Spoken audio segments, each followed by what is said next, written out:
El homicida estadounidense Charles Manson fue trasladado de urgencia a un hospital y su estado de salud se deteriora, según indicó el miércoles el sitio TMZ, citando a una fuente anónima.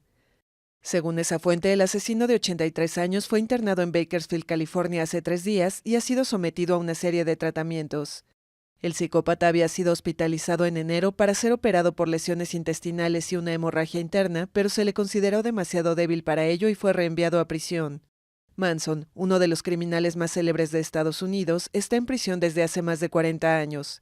Fue condenado a muerte en 1971 junto a 4 de sus discípulos por el asesinato de 7 personas, entre ellas la actriz Sharon Tate, que en ese entonces era la esposa del realizador Roman Polanski y estaba embarazada de 8 meses y medio en agosto de 1969.